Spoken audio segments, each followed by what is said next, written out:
আলোচিত শিকারী ছবিটির পর যৌথ প্রযোজনার ছবির প্রতি তুমুল আকর্ষণ লক্ষ্য করা যাচ্ছে বাংলাদেশের সুপারস্টার শাকিব খানের। আর তাই চলতি বছরে একের পর এক যৌথ প্রযোজনার ছবিতে অভিনয় করতে চুক্তিবদ্ধ হচ্ছেন তিনি।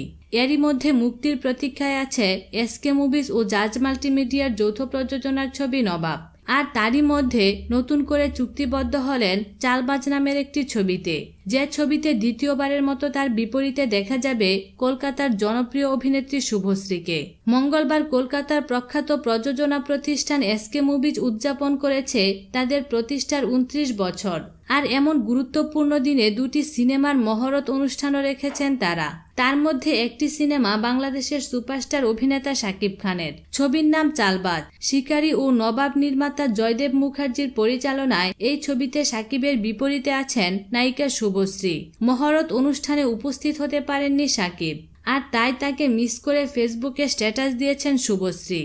আলোচিত রংবাজ নামের ছবিটিতে শুটিং করতে বর্তমানে চিত্রনায়িকা বুবলির সঙ্গে পাবনায় আছেন শাকিব খান। আর এরই মধ্যে মঙ্গলবার দুপুরে তাকে ছাড়াই কলকাতায় অনুষ্ঠিত হল নতুন ছবি চালবাজের মহরত অনুষ্ঠান। মূল নায়ক না থাকায় তাকে খুব বেশি যেন মিস করেছেন চিত্রনায়িকা শুভশ্রী। তাই তো ফেসবুকে মহরত অনুষ্ঠানে একটি ছবি পোস্ট করে তিনি লিখেছেন, missing my hero Shakib Khan. SK মুভিজের পরের ছবিতে শাকিব খানের অভিনয়ের বিষয়টি নিশ্চিত হয়েছে আগেই। অন্যদিকে শাকিব শুভশ্রীর জুটির প্রথম সিনেমা নবাব আসছে ঈদে মুক্তি পেতে যাচ্ছে।